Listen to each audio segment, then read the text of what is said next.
Ahwat, dia pengen nanya banget cuman karena malu jadi lewat surat Ustadz mau dibacainnya sama aku aja. Boleh silakan minta tolongnya ya.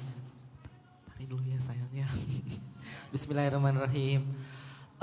Assalamualaikum warahmatullahi wabarakatuh. Saya hamba Allah, saya seorang istri dan saya mempunyai rahasia hidup yang besar. Saya memiliki anak dari hasil perselingkuhan saya dengan laki-laki yang sudah beristri. Dan saya ingin bertaubat. Dan saya bingung Ustadz. Yang pertama, apakah saya harus menyimpan rahasia ini sampai akhir hidup saya atau saya harus membukanya kepada suami saya? Dan yang kedua, bagaimana nasab anak yang dari hasil perselingkuhan saya? Mohon bimbingannya Ustadz, saya putus asa menjalani kehidupan ini. Terima kasih banyak sebelumnya. Dari anonim Ustadz ini.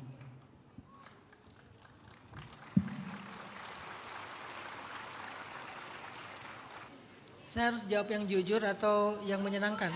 Sejujur-jujurnya Ustadz. Yuyur. Yuyur.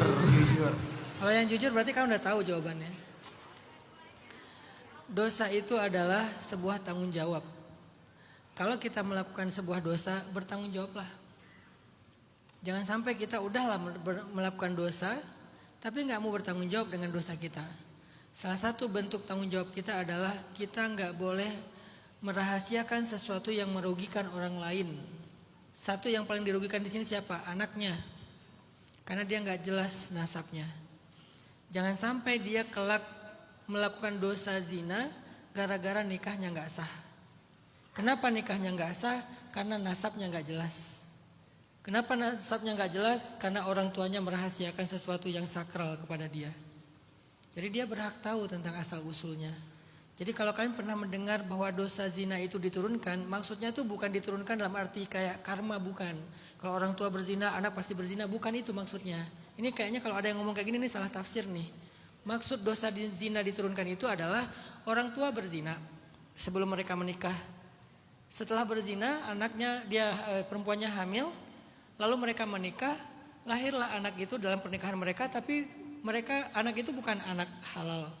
Jadi bukan nasab ayahnya kan, walaupun itu ayah dalam rumah tangganya, tapi bukan ayah biologisnya, tapi bukan ayah nasabnya. Orang tuanya malu nggak menceritakan itu sampai anak ini dewasa, khususnya kalau anak ini perempuan. Yang paling bahaya itu kalau anak ini perempuan.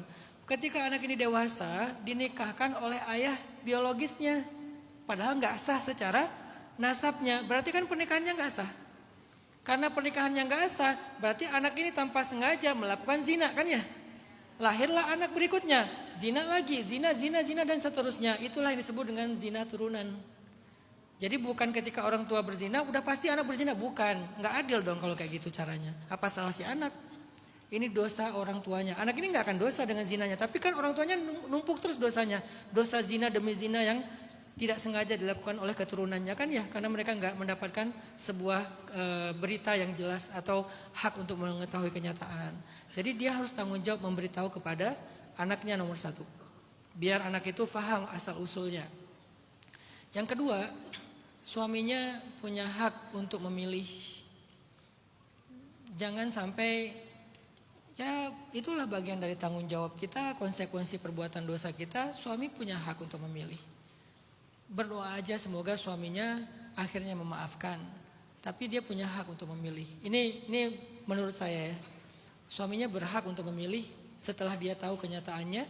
Walaupun kemudian kita akan minta maaf, minta ampun, bertaubat dengan taubatan nasuha.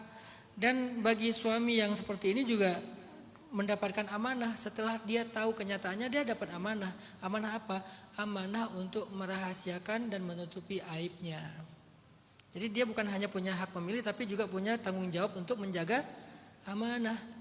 Kalau orangnya sudah bertaubat, untuk tidak dia syiarkan kemana-mana, kecuali orangnya masih berkhianat. Tapi kalau orangnya sudah bertaubat, dia jaga aibnya, tapi pilihan dia untuk apakah dia melanjutkan atau dia akan menyerah.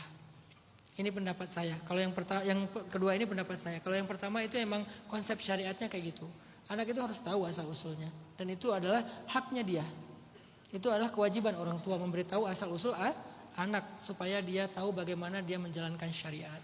Tapi kalau jawaban yang kedua, ini menurut pemahaman saya harusnya pasangan itu punya pilihan dari setiap hal-hal yang besar yang terjadi dalam rumah tangganya. Allahu a'lam. Semoga diberikan jalan keluar. Semoga suaminya dilapangkan dadanya.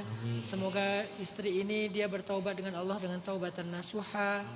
Kalau Mbak bertaubat kepada Allah dengan taubatan nasuha, jangan berkecil hati Mbak.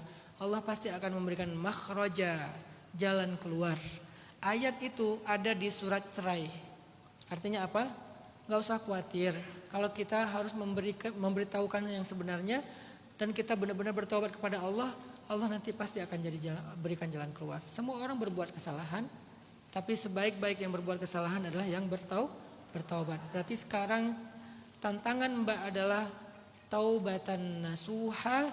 Nanti bagian Allah kalau ngelihat kebenaran taubatnya Mbak, Allah yang akan memberikan jalan keluar yang terbaik buat Mbak dan keluarga.